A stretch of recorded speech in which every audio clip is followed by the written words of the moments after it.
আসসালামু আলাইকুম। বিশ্ব কাঁপানো খবর জানাচ্ছি আমি মেহজাবিন ইসলাম। আপনি দেখছেন বিশ্বপ্রবাহ। ইয়েমেনের প্রধানমন্ত্রীর পদত্যাগ, দায়িত্ব পেলেন মোহেসেন জিন্দানি। ট্রাম্পকে নিজের নোবেল পদক উপহার দিলেন মাচাডো। বিশ্ব ব্যবস্থা এক বছরেই ওলটপালট করে দিয়েছেন ট্রাম্প। ইরান ইস্যুতে নেতানিয়াহু পুতিনের ফোনালাপে কী কথা হলো? নৌমহড়ায় ইরানের উপস্থিতির জন্য দক্ষিণ আফ্রিকার তীব্র নিন্দা যুক্তরাষ্ট্রের। ভেনেজুয়েলার ভারী তিল যেভাবে খোলচ নলচে বদলে দেবে মার্কিন জ্বালানি খাত। এতক্ষণ শুনলেন সংবাদের শিরোনাম। এবার চলুন দেখে নিই প্রতিটি সংবাদের বিস্তারিত। ইয়েমেনের প্রধানমন্ত্রীর পদত্যাগ, দায়িত্ব পেলেন মোহসিন জিন্দানি। ইয়েমেনের প্রধানমন্ত্রী সালেম বিন ব্রেকের পদত্যাগ গ্রহণ করেছে দেশটির সৌদি আরব সমর্থিত প্রেসিডেন্সিয়াল লিডারশিপ কাউন্সিল। বৃহস্পতিবার 15 জানুয়ারি রাষ্ট্রীয় সংবাদ সংস্থা সাবা জানায়, পররাষ্ট্রমন্ত্রী শায়া মহসিন জিন্দানিকে দেশটির নতুন প্রধানমন্ত্রী হিসেবে নিয়োগ করা হয়েছে। সাবার খবরে বলা হয়, সালেম বিন ব্রেক আনুষ্ঠানিকভাবে পদত্যাগপত্র জমা দেন, যা কাউন্সিল অনুমোদন করে। এরপর জিন্দানিকে নতুন মন্ত্রিসভা গঠনের দায়িত্ব দেওয়া হয়। প্রসঙ্গত, সাম্প্রতিক সৌদি আরব এবং সংযুক্ত আরব আমিরাতের মধ্যে উত্তেজনা বৃদ্ধির একটি প্রধান কেন্দ্রবিন্দু হিসেবে পরিণত হয়েছে ইয়েমেন। রয়টার্স বলছে, গত ডিসেম্বরে সংযুক্ত আরব আমিরাত সমর্থিত বিচ্ছিন্নতাবাদী গোষ্ঠী সাউদার্ন ট্রানজিশনাল কাউন্সিল ইয়েমেনের দক্ষিণ এবং পূর্বাঞ্চলের বিভিন্ন এলাকায় নিয়ন্ত্রণ প্রতিষ্ঠা করে এবং সৌদি সীমান্তের কাছাকাছি পর্যন্ত অগ্রসর হয়, যা রিয়াদ তাদের জাতীয় নিরাপত্তার জন্য হুমকি হিসেবে বিবেচনা করে। পরে সৌদি সমর্থিত যোদ্ধারা ওই এলাকাগুলির বেশিরভাগই পুনর্দখল করে। মূলত ভূ-রাজনীতি থেকে শুরু করে তেল উৎপাদন সহ নানা ইস্যুতে তীব্র মতপার্থক্য এই দুই উপসাগরীয় শক্তির মধ্যে টানাপোড়েনের কারণ হয়ে দাঁড়িয়েছে। এর আগে সৌদি আরব এবং সংযুক্ত আরব আমিরাত ইয়েমেনের গৃহযুদ্ধে ইরান সমর্থিত হুতিদের বিরুদ্ধে লড়াই করা একটি জোটে একসাথে কাজ করেছিল। সেই যুদ্ধের ফলে ইয়েমেন বিশ্বের সবচেয়ে ভয়াবহ মানবিক সংকটে পতিত হয়েছিল। ট্রাম্পকে নিজের নোবেল পদক উপহার দিলেন মাচাদো। ভেনেজুয়েলার বিরোধী দলীয় নেত্রী এবং 2025-এর নোবেল শান্তি পুরস্কার বিজেতা মারিয়া করিনা মাচাদো বৃহস্পতিবার 15 জানুয়ারি মার্কিন প্রেসিডেন্ট ডোনাল্ড ট্রাম্পের সঙ্গে সাক্ষাৎ করেন। এই সময় তিনি নিজের নোবেল শান্তি পুরস্কারের পদকটি ট্রাম্পকে উপহার হিসেবে দেন। বৃহস্পতিবার হোয়াইট হাউসে অনুষ্ঠিত এই উচ্চ পর্যায়ের বৈঠকে দুই নেতা ভেনেজুয়েলার চলমান রাজনৈতিক পরিস্থিতি নিয়ে আলোচনা করেন। বৈঠকের এক পর্যায়ে মাচাদো ট্রাম্পের হাতে নোবেল শান্তি পুরস্কারের পদক তুলে দেন বলে জানিয়েছে রয়টার্স। সাংবাদিকদের মাচাদো বলেন, ভেনেজুয়েলার জনগণের স্বাধীনতার প্রতি ট্রাম্পের প্রতিশ্রুতি এবং সমর্থনের স্বীকৃতি হিসেবেই তিনি এই পদক উপহার দিয়েছেন। তবে ট্রাম্প সেটি আনুষ্ঠানিকভাবে গ্রহণ করেছেন কিনা সে বিষয়ে কোনো স্পষ্ট তথ্য পাওয়া যায়নি। এর আগে নরওয়ের নোবেল ইনস্টিটিউট জানিয়েছিল, নোবেল পুরস্কার হস্তান্তর ভাগ বা প্রত্যাহারযোগ্য নয়, অর্থাৎ সম্মানটি মূলত মাচাদোর কাছেই থাকবে। প্রতিবেদনে বলা হয়েছে, এটিই ছিল ট্রাম্প এবং মাচাদোর প্রথম সরাসরি সাক্ষাৎ। প্রায় 1 ঘণ্টার মধ্যাহ্নভোজ বৈঠক শেষে মাচাদো ক্যাপিটাল হিলের রিপাবলিকান এবং ডেমোক্র্যাট উভয় দলের একাধিক সেনেটরের সঙ্গে পৃথক বৈঠক করেন। হোয়াইট হাউসের প্রেস সেক্রেটারি ক্যারোলিন লেভিট জানান, ট্রাম্প এই বৈঠকের জন্য আগ্রহী ছিলেন, তবে তার মতে স্বল্প মেয়াদে ভেনেজুয়েলার শাসন পরিচালনার জন্য প্রয়োজনীয় রাজনৈতিক সমর্থন মাচাদোর কাছে নেই। বর্তমানে তিনি দেশটির বিভিন্ন রাজনৈতিক পক্ষের সঙ্গে প্রভাব বিস্তারের প্রতিযোগিতায় রয়েছেন, যা ভবিষ্যৎ ক্ষমতা কাঠামো নির্ধারণে গুরুত্বপূর্ণ ভূমিকা রাখছে। এদিকে চলতি মাসে ভেনেজুয়েলায় অভিযান চালিয়ে প্রেসিডেন্ট নিকোলাস মাদুরোকে আটক করে যুক্তরাষ্ট্র। স্ত্রীসহ তাকে বর্তমানে মার্কিন কারাগারে রাখা হয়েছে এবং সেখানে তার বিচার প্রক্রিয়া চলমান রয়েছে। বিশ্ব ব্যবস্থা এক বছরেই ওলটপালট করে দিয়েছেন ট্রাম্প। ডোনাল্ড ট্রাম্প গত বছরের শুরুতে দ্বিতীয় মেয়াদে মার্কিন প্রেসিডেন্ট হিসেবে দায়িত্ব নেন। এরপর থেকে এক বছরে দ্বিতীয় বিশ্বযুদ্ধ পরবর্তী স্থিতিশীল বিশ্ব ব্যবস্থাকে কার্যত তছনছ করে দিয়েছেন তিনি। তার নেওয়া একের পর এক আগ্রাসী পদক্ষেপ বিশ্ব রাজনীতিকে এমন এক অনিশ্চয়তার দিকে ঠেলে দিয়েছে, যা আগে কখনো দেখা যায়নি। ট্রাম্পের মেয়াদ শেষ হতে হতে বিশ্ব হয়তো সম্পূর্ণ অচেনা এক রূপ ধারণ করবে।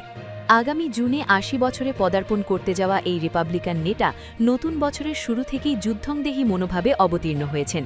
3 জানুয়ারি তেল সমৃদ্ধ দেশ ভেনেজুয়েলায় তার নির্দেশে সামরিক অভিযান চালানো হয়। এতে 100 জনের বেশি মানুষ নিহত হন। দেশটির বামপন্থী প্রেসিডেন্ট এবং যুক্তরাষ্ট্রের দীর্ঘদিনের শত্রু নিকোলা মাদুরোকে তুলে নিয়ে যায় মার্কিন বিশেষ বাহিনী। ভেনেজুয়েলায় অভিযানের পর থেকে শত্রুমিত্র নির্বিশেষে সবার বিরুদ্ধেই শক্তি প্রয়োগের হুমকি দিচ্ছেন ট্রাম্প। তিনি আবারও ন্যাটোর সদস্য দেশ ডেনমার্কের কাছ থেকে গ্রিনল্যান্ড দখল করার দাবি তুলেছেন। ইরানের সরকার বিরোধী বিক্ষোভ দমনে কড়াকড়ি শুরু হলে সেখানেও হামলার হুঁশিয়ারি দিয়েছেন। এমনকি প্রতিবেশী দেশ মেক্সিকো এবং কলম্বিয়াতেও সামরিক হস্তক্ষেপের চিন্তা করছেন বলে মাঝে মধ্যে ইঙ্গিত দিয়েছেন।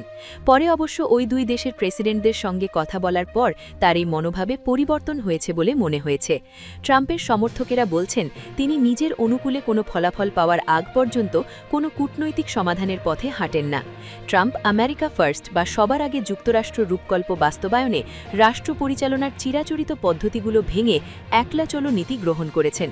এই ধারাবাহিকতায় সর্বশেষ জাতিসংঘের সংস্থা সহ ডজন বাইক আন্তর্জাতিক সংস্থা থেকে যুক্তরাষ্ট্রকে প্রত্যাহার করে নেন তিনি। মার্কিন পররাষ্ট্রমন্ত্রী মার্কো রুবিও ট্রাম্পের এই পদক্ষেপকে সমর্থন করেছেন। তিনি বলেছেন অনেক আন্তর্জাতিক সংস্থা এখন শুধু বিশ্বায়নবাদীদের এজেন্ডা বাস্তবায়ন করছে। শুধু দেশের বাইরেই নয়, ভেতরেও ট্রাম্প প্রশাসনের বিরুদ্ধে দমন পীড়ন চালানোর অভিযোগ উঠেছে। তার প্রশাসন সম্প্রতি মার্কিন ভাইস প্রেসিডেন্ট জেডি ভ্যান্সের নেতৃত্বে মিনিয়াপলিসে অভিবাসন বিরোধী অভিযান চালায়। সেখানে এক অভিবাসন কর্মকর্তা রেনে গুড নামের এক নারীকে গুলি করে হত্যা করেন। এ ঘটনায় ট্রাম্প কিংবা তার প্রশাসন লোক দেখানো সহানুভূতিও দেখায়নি, উল্টো দমন পীড়নের মাত্রা বাড়িয়ে দিয়েছে। ইরান ইস্যুতে নেতানিয়াহু ও পুতিনের ফোনালাপে কী কথা হলো? মধ্যপ্রাচ্যের মার্কিন বিমান ঘাঁটিতে ইরানের হামলার হুঁশিয়ারির পর আঞ্চলিক স্থিতিশীলতা এবং তেহরানের পরিস্থিতি নিয়ে আলোচনার জন্য ফোনে কথা বলেছেন রাশিয়ার প্রেসিডেন্ট ভ্লাদিমির পুতিন এবং ইসরায়েলের প্রধানমন্ত্রী বেনিয়ামিন নেতানিয়াহু। শুক্রবার ১৬ জানুয়ারি হওয়া এই ফোনালাপে পুতিন ইরানের বিষয়ে মধ্যস্থতা করার জন্য রাশিয়ার সহায়তার প্রস্তাব দিয়েছেন। তিনি নেতানিয়াহুকে বলেছেন তিনি এই অঞ্চলে স্থিতিশীলতা এবং নিরাপত্তা নিশ্চিত করার জন্য রাজনৈতিক এবং কূটনৈতিক প্রচেষ্টা জোরদার করার জন্য আলোচনা চালিয়ে যেতে চায়। রাশিয়ার প্রেসিডেন্টের প্রেস সেক্রেটারির দেওয়া এক বিবৃতিতে ফোনালাপের বিষয়টি নিশ্চিত করা হয়েছে। এক বিবৃতিতে ক্রেমলিন জানিয়েছে পুতিন মধ্যপ্রাচ্যে এবং ইরানের পরিস্থিতি নিয়ে আলোচনা হয়েছে। তিনি স্থিতিশীলতা রক্ষায় রাজনৈতিক এবং কূটনৈতিক পদক্ষেপ জোরদার করার পক্ষে নীতিগত পদ্ধতির রূপরেখা তুলে ধরেছেন। সেই সাথে বিভিন্ন স্তরে যোগাযোগ অব্যাহত রাখতে সম্মত হয়েছেন। গত বছরের শেষের দিকে ইরানি রিয়ালের অবমূল্যায়নে দেশটিতে বিক্ষোভ শুরু হয়। এক পর্যায়ে আন্দোলনের সহিংসতায় রূপ নিলে মার্কিন যুক্তরাষ্ট্র বিক্ষোভকারীদের সমর্থনে সামরিক হস্তক্ষেপের হুঁশিয়ারি দেয়। এরপর তেহরান অভ্যন্তরীণ বিষয়ে হস্তক্ষেপ করলে পাল্টা হামলার হুমকি দেয়। গতকাল বৃহস্পতিবার ১৫ জানুয়ারি ইরানের পররাষ্ট্রমন্ত্রী আব্বাস আরাকাচে বলেছেন তেহরানে অস্থিরতা বন্ধ হয়ে গেছে। এছাড়া প্রেসিডেন্ট মাসুদ পেশেশকিয়ান অর্থনৈতিক সংস্কার অব্যাহত রাখার এবং উদ্ভূত সমস্যা সমাধানের প্রতিশ্রুতি দিয়েছেন এবং বিক্ষোভ সংগঠিত করার জন্য মার্কিন যুক্তরাষ্ট্র এবং ইসরায়েলকে দায়ী করেছেন। তিনি ইরানিদেরকে রাস্তায় নেমে আসার আহ্বান জানান, যাতে মৌলবাদীরা তাদের আসল দাবি পূরণ করতে না পারে। নৌ মহড়ায় ইরানের উপস্থিতির জন্য দক্ষিণ আফ্রিকার তীব্র নিন্দা যুক্তরাষ্ট্রের। দক্ষিণ আফ্রিকার উপকূলে নৌ মহড়ায় ইরানের অংশগ্রহণকে মানবাধিকার দমন এবং আঞ্চলিক অস্থিরতার কারণে যুক্তরাষ্ট্র বিশেষভাবে নিন্দনীয় বলে আখ্যা দিয়েছে, যা দেশের সম্পর্কে নতুন করে উত্তেজনা সৃষ্টি করেছে। ইরানে বিক্ষোভের বিরুদ্ধে শাসক গোষ্ঠী কঠোর দমনপীড়ন ব্যবস্থার কারণে বৃহস্পতিবার দক্ষিণ আফ্রিকার উপকূলে নৌ মহড়ায় মধ্যপ্রাচ্যের দেশটির উপস্থিতিকে বিশেষভাবে নিন্দনীয় বলে সমালোচনা করেছে যুক্তরাষ্ট্র। ব্রিক্সভুক্ত দেশগুলোর অংশ হিসেবে অনুষ্ঠিত এই মহড়ায় অংশ নিতে চীন, ইরান, রাশিয়া ও সংযুক্ত আরব আমিরাতের জাহাজগুলো প্রায় এক সপ্তাহ আগে কেপ টাউনের উপকূলীয় জলসীমায় প্রবেশ করে। স্থানীয় গণমাধ্যমের প্রতিবেদনে বলা হয়েছে দক্ষিণ আফ্রিকা সরকার চীন নেতৃত্বাধীন এই মহড়া থেকে ইরানকে সরে দাঁড়াতে অনুরোধ করেছিল। এই মহড়া এমন এক সময় অনুষ্ঠিত হচ্ছে যখন ইরানে দমনপীড়ন চলছে, আর এর ফলে মানবাধিকার কর্মীদের মতে কয়েক হাজার মানুষ নিহত হয়েছে। মহড়াগুলোতে ইরানি জাহাজগুলি ঠিক কতটা জড়িত ছিল তা স্পষ্ট নয়, তবে দক্ষিণ আফ্রিকার নৌবাহিনী এই মহড়াগুলোকে ন্যায্যতা দিয়ে বলেছে এগুলো জাহাজ চলাচলের পথ এবং সামুদ্রিক অর্থনৈতিক কর্মসংস্থানের সুরক্ষা নিশ্চিত করার জন্য প্রয়োজনীয়। সমালোচকরা উল্লেখ করেছেন এই মহড়ায় এমন দেশগুলো একত্রিত হয়েছে যাদের সাথে যুক্তরাষ্ট্রের বড় ধরনের কূটনৈতিক মতপার্থক্য রয়েছে, অথচ একই সময় দক্ষিণ আফ্রিকা ওয়াশিংটনের সাথে তাদের ক্ষতিগ্রস্ত সম্পর্ক উন্নত করার চেষ্টা করছে। দক্ষিণ আফ্রিকায় অবস্থিত যুক্তরাষ্ট্রের দূতাবাস ফেসবুকে একটি পোস্টে জানিয়েছে, ইরান একটি অস্থিরতা সৃষ্টিকারী শক্তি এবং সন্ত্রাসবাদের পৃষ্ঠপোষক দেশ। যৌথ মহড়ায় যে কোনো ক্ষমতাতেই হোক, ইরানের অন্তর্ভুক্তি সামুদ্রিক নিরাপত্তা এবং আঞ্চলিক অস্থিরতাকে খণ্ডিত করছে। বিবৃতিতে বলা হয়েছে, দক্ষিণ আফ্রিকার জন্য এটা বিশেষভাবে অনৈতিক যে তারা ইরানি নিরাপত্তা বাহিনীকে স্বাগত জানাচ্ছে ঠিক সেই সময় যখন তারা শান্তিপূর্ণ রাজনৈতিক কর্মসূচিতে অংশগ্রহণকারী ইরানি নাগরিকদের ওপর গুলি চালাচ্ছে, কারাবন্দী করছে ও নির্যাতন করছে। অথচ অধিকার অর্জনের জন্য দক্ষিণ আফ্রিকানদেরই এত কঠোর সংগ্রাম করতে হয়েছে। গাজা যুদ্ধ নিয়ে আন্তর্জাতিক বিচার আদালতে ইসরায়েলের বিরুদ্ধে দক্ষিণ আফ্রিকার গণহত্যা মামলাসহ বিভিন্ন নীতিগত মতপার্থক্যের কারণে ওয়াশিংটন ও প্রিটোরিয়ার মধ্যে সম্পর্ক তলানিতে ঠেকেছে। দূতাবাস বলেছে, ইরানের সাথে ঘনিষ্ঠ সম্পর্ক বজায় রেখে দক্ষিণ আফ্রিকা বিশ্বকে ন্যায় বিচার নিয়ে উপদেশ দিতে পারে না। বিক্ষোভের সময় গ্রেপ্তারদের মৃত্যুদণ্ড কার্যকর হলে ইরানের বিরুদ্ধে সামরিক পদক্ষেপ নেওয়ার হুমকি দিয়েছিলেন মার্কিন প্রেসিডেন্ট ট্রাম্প, যদিও তিনি তার সেই পরিকল্পনা থেকে সরে এসেছেন বলে মনে হয়।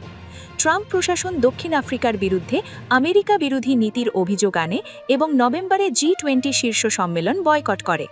এছাড়াও যুক্তরাষ্ট্র দক্ষিণ আফ্রিকার বিরুদ্ধে 30% ট্রেড শুল্ক আরোপ করে। ভেনেজুয়েলার ভারী তেল যেভাবে খোলচ নলছে বদলে দেবে মার্কিন জ্বালানি খাত। ভেনেজুয়েলার বিশাল তেলের খনি এবং সেখান থেকে উৎপাদিত ভারী ও সাওয়ার বা উচ্চ সালফারযুক্ত অপরিশোধিত তেল মার্কিন রিফাইনারিগুলোর জন্য এক অভাবনীয় সুযোগ তৈরি করেছে। ভেনেজুয়েলার প্রেসিডেন্ট নিকোলাস মাদুরোকে আটকের পর দেশটির তেল খাতের নিয়ন্ত্রণ নেওয়ার যে প্রচেষ্টা যুক্তরাষ্ট্র চালাচ্ছে, তাতে এই বিশেষ ধরনের তেলের গুরুত্ব এখন সবার নজরে। বিশ্বে তেলের শত শত ধরন থাকলেও সান্দ্রতা এবং সালফারের পরিমাণের ওপর ভিত্তি করে এদের চাহিদা ভিন্ন হয়। সাধারণত হালকা ও মিষ্টি তেল প্রক্রিয়াজাতকরণ সহজ হলেও ভেনেজুয়েলার তেল মূলত ভারী ও টক স্বাদের, যা জ্বালানি হিসেবে রূপান্তর করা বেশ ব্যয়বহুল ও জটিল। ভেনেজুয়েলার কাছে বর্তমানে বিশ্বের বৃহত্তম প্রমাণিত তেলের মজুদ রয়েছে, যার পরিমাণ প্রায় 303 বিলিয়ন ব্যারেল। এই মজুদের সিংহভাগই দেশটির ওরিনোকো তেল বেল্টে অবস্থিত। তবে দীর্ঘদিনের মার্কিন নিষেধাজ্ঞা এবং অবকাঠামোগত অবক্ষয়ের কারণে দেশটির উৎপাদন ক্ষমতা আশঙ্কাজনকভাবে কমে গেছে। 1970-এর দশকে যেখানে দৈনিক উৎপাদন ছিল 35 লাখ ব্যারেলের, বর্তমানে তা নেমে এসেছে 9 লাখ ব্যারেলের নিচে। বিশ্লেষকদের মতে এই খাতের পুনরুজ্জীবনে অন্তত $110 বিলিয়ন বিনিয়োগ প্রয়োজন। মার্কিন প্রেসিডেন্ট ডোনাল্ড ট্রাম্প দাবি করেছেন যে মার্কিন কোম্পানিগুলো সেখানে বিলিয়ন ডলার বিনিয়োগ করবে। যদিও নিরাপত্তা ও রাজনৈতিক অনিশ্চয়তার কারণে অনেক বড় প্রতিষ্ঠান এখনও দ্বিধাগ্রস্ত। তবে তেল উত্তোলনকারী কোম্পানিগুলোর মধ্যে দ্বিধা থাকলেও মার্কিন রিফাইনারি বা তেল শোধনাগারগুলোর জন্য ভেনেজুয়েলার এই তেল অত্যন্ত লাভজনক। যুক্তরাষ্ট্র বর্তমানে বিশ্বের সবচেয়ে বেশি তেল উৎপাদনকারী দেশ হলেও তাদের উৎপাদিত তেল মূলত হালকা শ্লেল অয়েল, কিন্তু টেক্সাস ও লুইজিয়ানার উপকূলীয় শোধনাগারগুলোর প্রায় 70% তৈরি করা হয়েছে ভারী তেল প্রক্রিয়াজাতকরণের উপযোগী করে। কয়েক দশক আগে যখন ভেনেজুয়েলা যুক্তরাষ্ট্রের প্রধান তেল সরবরাহকারী ছিল, তখন থেকেই এই শোধনাগারগুলো তাদের চাহিদার কথা মাথায় রেখে বিশেষ কারিগরি কাঠামোয় গড়ে তোলা হয়েছিল। বিশেষজ্ঞদের মতে ভেনেজুয়েলার ভারী তেলের সরবরাহ বাড়লে মার্কিন রিফাইনারিগুলো সবচেয়ে বেশি উপকৃত হবে। বর্তমানে মার্কিন শোধনাগারগুলো ক্যানাডা থেকে ভারী তেল আমদানি করে তাদের চাহিদা মেটাচ্ছে, কিন্তু ভেনেজুয়েলার তেল সাধারণত ক্যানাডিয়ান তেলের তুলনায় সাশ্রয়ী মূল্যে পাওয়া যায়। ফলে ট্রাম্পের পরিকল্পনা বাস্তবায়িত হলে এবং ভেনেজুয়েলা থেকে তেলের প্রবাহ বাড়লে তা কেবল মার্কিন জ্বালানি নিরাপত্তাই নিশ্চিত করবে না, বরং শোধনাগারগুলোর মুনাফাও বহুগুণ বাড়িয়ে দেবে।